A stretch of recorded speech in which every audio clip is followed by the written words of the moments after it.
वो 4 लाइनें हैं कि ना दौलत ना शोहरत माँगे, ना कोई बल माँगे, ना दौलत ना शोहरत माँगे, ना कोई बल माँगे, दिल का मंगता उस दाता से इतना केवल माँगे कि मंगल को मैं बजरंगी से तेरा शुक्र मनाऊँ और शुक्र को तू अल्लाह से मेरा मंगल माँगे। क्या बात है! इंग्लिश में एक शब्द है लेग और हिंदी में उसके इस्तेमाल के हिसाब से उसका नाम बदलता जाता है। छू लो तो चरण, पिता की हो तो लात, गधे की हो तो दुलत्ती, घुंघरू बांधो तो पग, तो प्रभु के हो तो पाद, चिन्ह छोड़े तो पद। तो ये एक छोटी सी रचना थी। तो ये कई जगह कोट हुई और जब से अमिताभ बच्चन जी ने शेयर किया तब से वो वायरल भी बहुत होती है। मनोज मुंतशिर जी के दो पहलू हैं, एक लेखक मनोज मुंतशिर और एक परफॉर्मर मनोज मुंतशिर। तो क्या होता है कि हम लोग परफॉर्मेंस की दुनिया के भी लोग हैं। जब वही चीज़ जब मैं मंच से कहता हूँ, तो वहाँ पर तालियाँ बजती हैं, स्टैंडिंग ओवेशन मिलता है, वही चीज़ कहने पे। तो उनको ऐसा लगा कि यही चीज़ अगर मैं स्क्रीन में भी बोलूँ, दे दूँ, तो वहाँ भी तालियाँ मिलेंगी। लेकिन जो ये लेखक मनोज मुंतशिर और जो परफॉर्मर मनोज मुंतशिर, दोनों मिक्स हो गए, जबकि नहीं होना चाहिए था। नमस्कार, मैं प्रीतम कुमार, आप देख रहे हैं बोलो ज़िंदगी। आप लोगों का बहुत-बहुत स्वागत है। और आज जो शख्स हमारे साथ बैठे हैं, वो किसी पहचान के मोहताज नहीं है। बिहार का वो लाल, जिसने अपनी रचना से देश भर में, कह सकते हैं कि अब तो दुनिया भर में अपने बिहार का परचम लहराया है। हम लोगों को काफ़ी प्राउड फ़ील करवाए हैं। प्रबुद्ध सौरभ जी हमारे साथ हैं। सर, बहुत-बहुत दिल से स्वागत है आपका बिहार में। बहुत धन्यवाद, बहुत शुक्रिया आपका। अच्छा लगता है जब कोई बिहार के ही हों और उनको ये बोलना पड़ता है कि बिहार में स्वागत है, क्योंकि कंटिन्यूटी जो है वो नहीं बनी रहती है। जैसे-जैसे लोग चर्चित होते हैं तो फिर बिहार छूटता जाता है और आपका भी बिहार फिलहाल छूटा है, हालाँकि आपने पकड़ के रखा है अपनी मिट्टी को। तो सर, आप इतने चर्चित, मैं बताता हूँ कि भले ही आपके अंदर क्षमता हो, आप बहुत अच्छे कुछ करते हैं, लेकिन जब तक लोग आपको जानते नहीं है ना, तब तक आप अच्छे नहीं कहलाते। तब तक लोग आपको मानते नहीं हैं कि नहीं, इसमें क्या ही हो कुछ होगा। खासकर बिहार वाले के साथ ज़्यादा ये होता है, देखा गया है। लेकिन टैलेंट जो होती है उनमें, वो अपना परचम, अपना झंडा गाड़ ही देते हैं। तो जैसे कि आपके बारे में तो आजकल आपके हम क्या बोलेंगे, और हम लोग तो बहुत छोटे-मोटे हैं, हम लोग की क्षमता नहीं है। सोनू निगम हो गए, मनोज मुंतशिर हो गए और न जाने शैलेश जी हो गए, जो इतने बड़े कवि हैं। मतलब नामी-गिरामी शख्स जो हैं, वो इनके कायल हैं। तो ये कविता और शायर, गज़ल, ये क्या बचपन से ही आपने ये शौक था या फिर बड़े हुए तो कुछ? सबसे पहले तो ये बता दूँ कि जिनका नाम लिया आपने, सोनू निगम जी, मनोज मुंतशिर जी, अमिताभ बच्चन जी, कायल इनमें से कोई नहीं है, ये सब बड़े हैं। इन सब का आशीर्वाद लगातार है और बहुत स्नेह करते हैं, बहुत करीब से मुझे प्रेम देते हैं। विशाल ददलानी जी, इन लोगों का बहुत स्नेह मिला है, तो पहली बात तो ये। दूसरा कि कविता की आपने बात कही, तो हाँ, निश्चित रूप से बचपन से ही कविता अंदर थी और 10 साल की उम्र में ही पहली कविता लिखी थी और एक जो उन दिनों का ढर्रा था, उस हिसाब से मेरी पढ़ाई वगैरह हुई। लेकिन कवि अंदर में था, शुरू से था, बिल्कुल शुरू से था। कुछ ना कुछ तुकबंदियाँ करता रहता था। फिर 10 साल की उम्र में पहली कविता भी लिख दी थी। देखिए, मैं पार्ट बाय पार्ट आपको बता रहा हूँ, क्योंकि इतना कुछ ये कर चुके हैं ना कि एक बार में सारा कुछ बताना पॉसिबल नहीं है। तो ये तो बात रही कविता और शायरी की। गीत भी लिख चुके हैं, अल्ताफ राज से लेकर के, और बहुत बड़े-बड़े सिंगर जो हैं, सोनू निगम जी ने भी इनकी लिखी हुई लिरिक्स पर गाना गाया है, अपने आवाज़ दिए हैं। क्योंकि वो इसलिए नहीं कि हाँ, वो मजबूरी है उनकी कि इनकी लिखी हुई गीत को वो गाएँगे, क्योंकि वो उन्हें अच्छा लगा। उन्हें लगा कि नहीं, ये मैं गाऊँगा। ऐसा जब सिचुएशन और हालात जब बनते हैं ना, तो वो लेखक के लिए बहुत प्राउड वाली बात होती है। तो ऐसी भी घटना हुई है। अमिताभ बच्चन जी ने भी आपकी रचना को लोगों के साथ शेयर किया। अमिताभ बच्चन ने कुछ शेयर कर रहे हो, समझिए कोई कोई ना कोई बात होगी, कोई जान होगी। वो मैं शुरुआत करूँ क्या, उस वो जो लिखा था ना, वो क्या कुछ था बताइए ना? पैर और जी, गोर की जी। जो कविता है। जी, जी। वो दरअसल ये है कि हिंदी दिवस पर अक्सर वो वायरल होती है। वो मैंने 2016 में लिखा था, पोस्ट किया था फ़ेसबुक पर। तो कविता उसको नहीं कहेंगे, यूँ ही एक रचना है, छोटी थॉट है बेसिकली। तो वो अमिताभ बच्चन जी तक पहुँचा, हालाँकि बिना नाम के पहुँचा, उन्होंने लगाया भी। लेकिन अगर इतने बड़े आदमी को आपकी रचना पसंद आ रही है, तो आपके दिल में शिकायत नहीं रहनी चाहिए। हालाँकि मैं एक दो बार मज़े के लिए लिख देता हूँ फ़ेसबुक पर, वो अलग बात है। लेकिन मतलब ये बहुत बड़ी बात है कि रिकॉग्नाइज़ इतने बड़े लोगों से हो रहा है। वो रचना आप तक वो पहुँची होगी, हर मोबाइल तक पहुँचती है। अब हिंदी दिवस का समय आ रहा है, अब आप देखिएगा सबके फिर से मोबाइल वो में आएगी, वो घूमेगा। है कि हाँ, फिर से घूमेगा। वो है कि इंग्लिश में एक शब्द है लेग और हिंदी में उसके इस्तेमाल के हिसाब से उसका नाम बदलता जाता है। छू लो तो चरण, पिता की हो तो लात, गधे की हो तो दुलत्ती, घुंघरू बांधो तो पग, तो प्रभु के हो तो पाद, चिन्ह छोड़े तो पद। तो ये एक छोटी सी रचना थी। तो ये कई जगह कोट हुई और जब से अमिताभ बच्चन जी ने शेयर किया तब से वो वायरल भी बहुत होती है। बस एक उसमें थोड़ा-सा ये रहा कि बिना नाम के गई ज़्यादा जगह पर, लेकिन अब उसको रिकॉग्निशन मिल गया है चूँकि सब टीवी पर एक कार्यक्रम आता है और सोनी लिव हाँ, पर हाँ, आता है जिसमें वो रचना प्रयुक्त हो गई थी और बिना मेरे नाम के हुई हाँ। थी। तो मैंने उनको एक चिट्ठी लिखी कि मैंने ये रचना मेरी है, मैंने उनको स्क्रीनशॉट वगैरह भेजा। तो बहुत ही बड़ा दिल दिखाते हुए जेडी मजीठिया साहब, हाँ, जमुना हाँ। दास मजीठिया साहब मीडिया के बहुत उसके इंडस्ट्री के बहुत बड़े आदमी हैं, बहुत बड़े प्रोड्यूसर हैं। खिचड़ी, सारा भाई वैसे सारा भाई सब उन्होंने बनाई। तो उन्होंने बहुत प्रेम से मुझे बुलाया, पहले बात की बहुत देर मुझसे, फिर मुझे मुंबई बुलाया, मेरे साथ वीडियो बनाया और उन्होंने कहा कि हमसे गलती हुई है, हम चाहते हैं कि आप आपको कम्पेंसेट करें या आप हमारे साथ रहें। उन्होंने फिर कहा कि आप हमारे लिए लिखिए और सौभाग्य की बात है कि मैं उनके लिए लिख भी रहा हूँ और एक बात जो शायद आपको भी नहीं पता होगी अब तक कि उनके एक सीरियल में मैं एक एक्ट भी कर रहा हूँ, एक क्या बात रोल है! भी कर रहा हूँ। मतलब उन्होंने वो एक कमिंग सून में है क्या? जी, कमिंग सून में अरे मजीठिया वाह! मजीठिया साहब का ही आदेश था, बहुत ज़्यादा तो उसके बारे में नहीं बताऊँगा। मजीठिया साहब का ही आदेश हुआ कि आप ये कैरेक्टर करो, मैंने कहा सर अब आप कह रहे हैं हालाँकि मैं एक्टर नहीं हूँ। उन्होंने एक और कहा टैलेंट ऐड हो गया भाई। वो जो जो चीज़ आए सामने वो कोशिश करनी चाहिए, होना नहीं होना अलग बात है। नहीं देखिए ये तो हम लोग बातों-बातों में आपने कह दिया कि हाँ, हमारी लिखी गई कोई भी थॉट या कोई भी कविता कोई इस्तेमाल कर लिया। बहरहाल मतलब ये कुछ कहने की बात तो नहीं है, लेकिन एक चीज़ तो है कि हाँ, हमें प्राउड फ़ील होता है, अच्छा लगता है कि अरे! मेरी लिखी हुई चीज़ टीवी पे आ रहा है, टेलीविज़न पे आ रहे हैं, लेकिन क्रेडिट तो मिलना चाहिए। आपने बातों-बातों में यूँ ही कह दिया, लेकिन अगर मैं अपने नज़रिए से देखूँ तो वो एक लड़ाई थी, आपने लड़ा। अपने अगर आप कोई चीज़ लिखते हैं तो क्यों नहीं लड़ेंगे? आपने लड़ेंगे और आपने इंस्पायर किया बहुत लोगों को लड़ने के लिए। बिल्कुल, बिल्कुल, बिल्कुल। मैं लड़ा और मैं आपको बताऊँ कि एक फ़िल्म है जिसका नाम है धूमकेतु, अगर आप तक पहुँची हो हाँ, हाँ, बिल्कुल। तो हालाँकि कमर्शियली बहुत बड़ा हुँ, सक्सेस हुँ। नहीं है बट अच्छी चली। नवाज़ुद्दीन सिद्दीकी उसमें हाँ, हाँ। लीड रोल में है और उसकी कहानी ही यही है कि वो एक लेखक है जो मुंबई में अपनी कहानी लेकर घूम रहा है, बट कोई उसकी कहानी नहीं लेता है। और हालाँकि मैंने देखा नहीं है कुछ संयोग से, लेकिन मुझे जैसा इन्फॉर्मेशन लोगों ने दिया, तो वो वहाँ पहुँचते हैं और हर जगह घूमते हैं लेकिन उनकी कहानी कोई नहीं लेता। फिर एक दिन संजोग से अमिताभ बच्चन जी उसमें अपने कैरेक्टर में हैं, उस फ़िल्म में हाँ, अमिताभ हाँ। बच्चन जी अमिताभ वही बने हैं। तो वो कुछ खा रहे होते हैं वड़ा पाव या कुछ, तो उसमें कागज़, वो गाँव चला जाता है वो सब कुछ छोड़-छाड़ कर। तो उसका कागज़ जो है रद्दी में दिखता है अमिताभ जी को, तो यार ये किसकी है? ये तो अमिताभ बच्चन जी इसको ढूँढवाते हैं, बहुत कोशिश करते हैं, बहुत कोशिश करने के बाद भी नहीं मिलता है चूँकि वो गाँव जाके बैठ गया है। तो अमिताभ जी बच्चन जी फ़िल्म बना लेते हैं उस पर और अचानक स्क्रीन पे वो देखता है कि मेरी फ़िल्म चल रही है। तो अगर इतना एफ़र्ट हो जाता तो निश्चित रूप से सच में भी इतना एफ़र्ट हो जाता तो मैं धूमकेतु में नहीं बनता। लेकिन हाँ, ठीक है, अधिकार मिलना चाहिए और अ, देखिए अब कंटेंट था, मैंने लिखा, कहीं गया, तो काफ़ी कुछ मिल गया उसके बदले में। मैं एक सीरियल इतने बड़े प्रोडक्शन हाउस से जुड़ा, हैट्स ऑफ प्रोडक्शन जो बहुत ही सम्मानित प्रोडक्शन है इंडस्ट्री का। नहीं तो मैं पे ऑफ मिल जाता है, आपको पे ऑफ मिल जाता है। बिल्कुल नहीं, ये सिर्फ़ बातें आप तक की नहीं है। मतलब मैं सिर्फ़ लेखक की बात नहीं कर रहा हूँ कि हाँ, लेखक को उनका अधिकार मिल गया आपके इस जो भी आपने फ़ाइट किया इसकी वज़ह से नहीं, जो यूज़ करते हैं ना, उनको भी एक मैसेज गया।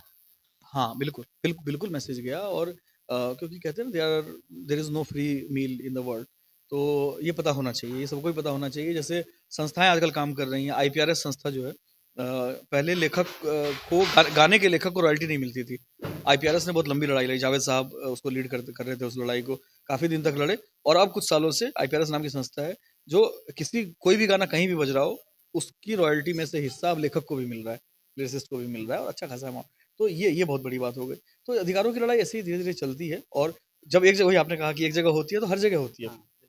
तो ये तो मैं एक बात और याद दिला दूँ कि सोनू निगम जी जो हैं, वो मतलब तारीफ़ें तो वो सबकी करते हैं, लेकिन आपकी तारीफ़ उन्होंने जहाँ से किया है ना, वो समझ में आता है। बहुत प्राउड फ़ील होता है हम लोगों को, यार अपने बिहार के लोग के बिहार की ऐसे मतलब एक रचनात्मक लेखक की तारीफ़ इतने बड़े मंच पे और इतने बड़ी शख्सियत जब करते हैं ना, बहुत प्राउड फ़ील होता है। तो एक जो कोई शायरी थी या कोई कविता था, वो कविता मैं चाहता हूँ एक बार अपने दर्शक के लिए आप एक बार यहाँ पर गुफ्तगू। जी, जी, बिल्कुल, बिल्कुल। मैं थोड़ा-सा बोलना भी चाहूँगा। मतलब अद्भुत, सोनू निगम जी अद्भुत हैं। तो जैसे मेरा परिचय था उनसे, मैं कभी-कभी मुझे लगता था कि ये शेर बहुत अच्छा हो गया तो मैं उनको भेज देता था। तो तभी मैंने उनको वो वाली कविता भेजी, बाढ़ वाली। वो चूँकि मैं कोसी के इलाके से हूँ तो वहाँ बाढ़ आती है, मैंने आँखों से देखा है घर बहते हुए वो। तो वो कविता पढ़ के वो बहुत इमोशनल हुए। उसी समय उनको एक शो करना था, टीवी शो, जिसमें उनको 4 गाने करने थे, 2 फ़िल्मी और 2 ओरिजिनल। तो एक ओरिजिनल उन्होंने राजशेखर साहब का ले लिया था। राजशेखर साहब भी बिहार से ही हैं, हुँ। लिरिसिस्ट हैं। अभी उनको एसडब्ल्यूए का अवार्ड भी मिला है। तो राजशेखर साहब की एक कविता ली थी और एक कविता वो ढूँढ ही रहे थे, एक गीत ऐसा ढूँढ ही भी रहे थे संजोग से, और उनको ये जब मिला तो उन्होंने कहा कि यार ये तो बहुत अच्छा है प्रभु, ये मैं करता हूँ इसका कुछ। तो उन्होंने बात की चैनल से, एमटीवी वालों से, और शुक्रिया एमटीवी वालों का भी क्योंकि क्योंकि आप माने ना माने एमटीवी की एक अलग ब्रांडिंग है कि वो हाँ, यूथफुल में ज़्यादा, लेकिन फिर भी ऐसी कविता को जो बाढ़ के कंसर्न की कविता थी, आँसुओं की कविता थी, उसको जगह दी एक गीत के रूप में। और मतलब जब आप देखिए कि जब कंपोज हो रहा था तभी सोनू जी का फ़ोन आया कि यार ये तो मैं रो ज़्यादा रहा हूँ, मैं वो कम कर रहा हूँ, कंपोज़ कम कर रहा हूँ। इसमें जो म्यूज़िक डायरेक्टर थे अनुराग सैकिया साहब, वो भी ये कह रहे थे कि जब कि मैं अरेंज कर रहा हूँ, अच्छा वो असम से हैं। इस बीच में असम में भी बहुत बाढ़ आ रही है पिछले कई सालों से, दशकों से, आपको आप लोगों को पता है। वो काफ़ी तो गरीब से फ़ील करो। हाँ, तो उन्होंने भी कनेक्टेड फ़ील किया। मंच पर देखिए सबकी आँखों में वो आँसू है। तो कविता वो यही थी कि जब बाढ़ में चीज़ें बहती हैं तो अ, उसमें फ्लेवर भी, टेक्सचर भी बिहारी है। उसमें जो बात मैंने हाँ, की है हाँ, बिल्कुल। कि धनेसर का छप्पर उधर बह रहा है, किशन का ट्रैक्टर उधर बह रहा है, इधर बह रही है गणेशा की बुढ़िया, उधर बह रही है शनिचरा की बुढ़िया। ऐसे करके कविता है, उसमें सारी चीज़ें, रे पकड़ो बही जा रही है, रे दुनिया हमारी बही जा रही है, रे भोले भंडारी बही जा रही है, संभालो संभालो बही जा रही है, बचा लो बही जा रही है, रे दुनिया हमारी बही जा रही है, रे दुनिया हमारी बही जा रही है। तो ये मैंने जो जिस इमोशन से लिखा, सोनू निगम जी ने उसी इमोशन को से एक्सेप्ट किया और गाया भी। गाया भी है, गाया बिल्कुल। भी। जी, वो जी। फ़ीलिंग ला दिया है वो बिल्कुल, उन्होंने। बिल्कुल, बिल्कुल। वो स्टार्टिंग का क्या लाइन था कि सिर्फ़ घर ही नहीं बह रहा, हाँ, ऐसा करके? वो उन्होंने पूछा कि ये कविता कहाँ से? मैंने कहा कि देखिए, एक तो आँखों से देखी हुई चीज़ है, दूसरा ईश्वर ने मुझे लेखक की दृष्टि दी है थोड़ी-सी, तो मैं ये समझ पाता हूँ कि जब चीज़ें बह रही होती हैं ना, तो वो चीज़ें बह नहीं रही होती है। जैसे कि आप ये देखिए कि जब मकान बनता है, तो जिस दिन वो ढलैया होता है, हाँ, उस दिन हाँ। भोज होता है। तो कितने अरमानों से जिस दिन घर में नई बकरी आती है, नई गाय आती है, कितना उत्साह उत्साह होता है। होता है और इन सबको बहते हुए देखना कितना कितना वो है। इसलिए मैंने कहा कि घर नहीं बहता है, मकान बहते हैं। मकान बनाते हैं लोग घर को अपने श्रम से। एक तुम्हारा होना क्या से क्या कर देता है, माहेश्वर तिवारी जी की लाइन है, बेज़ुबान छत दीवारों को घर कर देता है। तो एक परिवार मकान में रहता है, घर में नहीं रहता। और वो जो घर में रहता है, तो वो जो घर है वो मकान बन के बह रहा है। तो ये वही मैंने कहा कि सिर्फ़ आँखें नहीं बहती हैं, सपने बहते हैं। लोग नहीं बहते, वो रिश्ते बह रहे होते हैं, वो चाचा, मामा, बेटा, फूफा, वो बह रहा होता है। तो वो दर्द और वो फ़ील किया गया, ये मुझे बहुत अच्छा लगा। नहीं, चूँकि ये रचना ही कमाल की थी। मतलब देखिए ना, अगर हमारे सामने बहुत कुछ घटना घटते हैं, हम लोग देखते हैं, लेकिन प्रबुद्ध सौरभ की जो नज़र है, वो क्या देखती है, ये देख पाना बहुत मुश्किल है, क्योंकि पता नहीं कहाँ से इन्हें कोई चीज़ दिखता है और काफ़ी गंभीरता से वो देखते हैं और उसे अपने अंदर कहीं न कहीं रिज़र्व कर लेते हैं और फिर किताबों पर, पन्नों पर उतारते हैं और हम लोग के दिल के करीब पहुँचता है, ये भी ख़ासियत है। तो लेकिन ये लेखनी की जो आपकी आदत है या फिर जो कह सकते हैं प्रतिभा है, ये शुरुआत पढ़ाई आपने कहाँ से किया? बिहार से ही, प क्योंकि आप तो सुपौल के रहने वाले हैं, तो पढ़ाई स्टार्टिंग शुरुआती पढ़ाई बिहार में ही हुई आपकी? जी, शुरुआती तो क्या, मैं जब बहुत छोटा था, 1 डेढ़ साल का था, तो बाबूजी बोकारो में अपॉइंटेड हुए। तो बोकारो में ही मेरी शुरुआती पढ़ाई हुई 12वीं तक और उसके बाद मैंने पटना से इंजीनियरिंग किया। तब बोकारो भी बिहार रहा होगा। हाँ, ऑलमोस्ट बिहार था, आखिरी समय में 98, 97, 98 फिर झारखंड हो गया और उसके बाद 98 के बाद और फिर इंजीनियरिंग मैंने यहाँ से पटना से ही की, आरपीएस आईटी से किया, उस समय पीआईटी हुआ करता था। अच्छा, आप इंजीनियरिंग कर लिए। जी, इंजीनियरिंग कर एक बात मैं आपको बता दूँ यहाँ पर अब मुझे पता है कि आप क्या पूछेंगे। नहीं, मैं बता रहा हूँ रियली कि यार जो भी लोग ये इंजीनियरिंग करते हैं, पता नहीं इंजीनियर अच्छे बनते हैं नहीं बनते, लेकिन बाकी जिस भी क्षेत्र में जाते हैं ना, वो बड़े तगड़ा बन जाते हैं। अगर कोई इंजीनियरिंग करके एक्टिंग में जाता है, अच्छा एक्टर बन जाता है, सिंगिंग में जाता है, अच्छा सिंगर बन जाता है, अगर चित्रकार है तो अच्छा मालूम चलता है। अगर करीब से पूछे सुशांत सिंह राजपूत, जो अभी हमारे बीच नहीं रहे, काफ़ी दुख होता है, उनकी याद आती है, तो वो भी इंजीनियरिंग फील्ड से थे, कितने बेहतर प्रतिभा थी उनको एक्टिंग को लेकर के। ये मतलब इंजीनियरिंग में कुछ ऐसा भी गुण होता है क्या कि इंजीनियर बने ना बने, बाकी जिस क्षेत्र में जाएंगे वो बड़ी बेहतर बेहतर बन जाएंगे आप? नहीं, ऐसे गुण से ज़्यादा बात क्या होती है, मैं आपको बताऊँ एक जो जो मुझे समझ में आता है, 2 चीज़ें हैं। एक तो लोग कहते हैं कि तुम कविता में आ गए इंजीनियरिंग तुम्हारा बेकार होगा, बेकार नहीं होता है। एक एनालिटिकल थिंकिंग डेवलप होती है, जो आपको चीज़ों को कनेक्ट करने में आसान करती है। जैसे मैंने इलेक्ट्रॉनिक्स की पढ़ाई की, है ना? अब मैं आपसे बात कर रहा हूँ, ठीक है? ये इसमें वायर लगा है, ब्लूटूथ माइक भी होता है, वायरलेस होता है। तो मैं कुछ बोल रहा हूँ जो इसमें किसी और फ़ॉर्म में कन्वर्ट हो रहा है, मेरे मुँह से आवाज़ निकल रही है, वो यहाँ पर कोई सिग्नल बन गया, वो जाके कैमरे के पास जो लगा हुआ है डिवाइस, उस तक पहुँचा, यहाँ से वहाँ पता नहीं कैसे पहुँचा। अब ये वेव दिख नहीं रहा। है ना? लेकिन है, वेव है, मुझे नहीं दिख रहा, तो उसको एनालाइज़ करना पड़ेगा कि साइन वेव जा रहा है या कॉस वेव जा रहा है। तो ये एनालिसिस एक थिंक वो जो होता है ना चीज़ों को समझ इस तरह से इकट्ठा करने की, वो आती है। तो निश्चित रूप से आर्टिस्ट्री में इंजीनियरिंग का पार्ट सहायक होता है। एक तो मैंने ये एनालाइज़ किया, सबसे बड़ा। दूसरा क्या है कि इंजीनियरिंग कॉलेजेस बिहार में कम थे, हुँ, उस तो वक़्त। ख़ास करके हमारी पीढ़ी तक। अब तो बहुत हैं, तो अब तो हर ज़िले में हैं मेरे अब ख़्याल से सरकार ने। छात्रों की संख्या, छात्राओं की संख्या भी बढ़ गई। बहुत बढ़ गई है और बहुत अच्छी बात है। तो उस समय कम थे तो लोग बाहर जाते थे। तो आप जब भी किसी राष्ट्रीय स्तर के कैंपस में जाते हो, तो आपको वहाँ हर माहौल के लोग मिलते हैं। तो आप ना फिर आपकी थिंकिंग अपने आप एक्सपैंड हो जाती है। जैसे मेरे साथ ये सौभाग्य उस समय इसलिए नहीं हो पाया क्योंकि मैंने यहाँ से इंजीनियरिंग की तो लगभग वही माहौल था जो मेरे घर का था। जब मैंने एमबीए किया आईबीएस हैदराबाद से, भारत का ये लगभग टॉप 10-20 में हमेशा रहा है। तो आईबीएस हैदराबाद जब मैं गया तो वहाँ गुजरात के लड़के, बैंगलोर के लड़के-लड़कियाँ, हर जगह के, उड़ीसा के, तो सबके कल्चर, सबकी समझ, सबकी सोच अलग-अलग थी। तब मैंने समझा कि शेयर मार्केट, गुजरात के जो बच्चे थे वो लोग शेयर में पूरे दिन शेयर में, ये शेयर में, वो मेरी पहले समझ में नहीं आता था। जब मैं उनके सर्किल में घुसा तो शेयर को समझा। हो सकता है कि वहाँ से शेयर के प्रति मेरा एक रुचि मेरी जाग जाती और मैं उधर को निकल जाता, है ना? अब जैसे उड़ीसा के बच्चे थे, वो बात करते थे कि रंगोलियों की और रंगों की, त्योहारों की बात करते थे। हो सकता है कि मेरा मन उधर जाता, मैं उधर कुछ करने लगता। तो आपका एक्सपोज़र, आपका कैनवास बड़ा होता है। तो फिर वैसे क्षेत्रों की आपने पढ़ाई की, तो फिर आपको कब लगा कि नहीं, क्योंकि बड़े-बड़े मंचों में आपने अपना कविता और शायर जो आपने किया है, तो ये कब फ़ील हुआ कि नहीं मैं अब मंच पर जाने लायक हूँ, तैयार हूँ, या फिर मुझे जाना है, ऐसी चाहत कब जगी आपके अंदर? हाँ, आपने दो तरीके से पूछ लिया। पहले आपने कहा कि कब लगा कि मैं मंच पे जा सकता हूँ, तो मुझे अभी तक नहीं लगता कि मैं मंच पे जा सकता हूँ। ऐसी बात नहीं है, और अंदर ही दूसरा, अंदर तो लग जाता है हाँ, लोगों दूसरा को। आपने पूछा कि जाना चाहता हूँ, ये अच्छी बात है। तो जाना चाहता है जो भी कवि होता है, जो भी लिखता है, वो जाना चाहता है मंच पर, पहली बात तो ये। दूसरा क्या है कि अ, लिखने लिखने में भी सीरियसनेस का लेवल होता है। जैसे जब आप कविता को बहुत सीरियसली लेते हैं, तो आप छंद सीखते हैं, मीटर सीखते हैं, बहर सीखते हैं, रदीफ काफ़िया सीखते हैं। तो आप ज़्यादा सीखते हैं, तो आप ज़्यादा लगन से उसको कर रहे होते हैं, तो आपके मन में इच्छा जागृत होती है कि मैं भी जाऊँ, मेरी जगह मंच पे बने। तो मंच पर जाना हमेशा से मेरे प्राथमिकता नहीं थी, प्राथमिकता नहीं थी, लेकिन रुचिकर लगा मुझे शुरू से। तो मतलब ये सहरसा से जो आपके स्कूलिंग हुआ, फिर आपकी कॉलेजिंग की पढ़ाई हुई, वहाँ से फिर अभी मुंबई का जो सफ़र है, वो मतलब अचानक हुआ या फिर धीरे-धीरे आपको लगता गया कि नहीं अब वहाँ जाना चाहिए हमें, यही मेरा प्रोफ़ेशन, अब मैं इसे ही प्रोफ़ेशन बनाऊँगा, ये कब लगा? पहले तो मैं कुमार विश्वास सर के साथ रहा काफ़ी दिनों तक। उसके बाद मुझे लगा कि मुझे कुछ और करना चाहिए, अपने लिए कुछ करना चाहिए। तो मैं दिल्ली में ही था उस समय। तो मैं अलग-अलग लोगों के लिए कई लोगों के साथ एसोसिएट हुआ। आरजे रौनक का नाम आप जानते होंगे, उनके साथ एसोसिएट हुआ। मालिनी अवस्थी जी के साथ एसोसिएट हुआ। मैं ऋचा अनिरुद्ध जी के साथ इन लोगों के साथ काम करता रहा। बड़े-बड़े लोग तो बड़ी-बड़ी सीखता रहा, बढ़ता रहा, कॉन्फिडेंस बढ़ता रहा। बड़े लोगों के साथ काम करता हुआ कॉन्फिडेंस बढ़ता है। फिर एक्चुअल जो बॉलीवुड की बात है, मुझे कविता लिखनी है, पोएट्री करनी है, वो तो मैं समझ गया था कि मुझे कंटेंट के फील्ड में ही रहना है।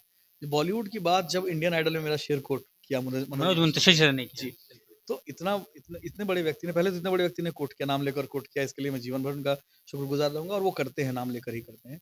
तो उन्होंने मुझे कोट किया। तो वो जो शेर कोट हुआ, फिर जो मैंने रिएक्शन देखा कि विशाल ददलानी जी किस तरह से उछल गए बिल्कुल, नहीं, वो नेचुरल था। चूँकि मैं टीवी फ़िल्म की दुनिया में रहा हूँ, मैंने शूट देखे हैं, तो कई चीज़ें बनाई जाती हैं, कई चीज़ें होती हैं, वो नेचुरल था।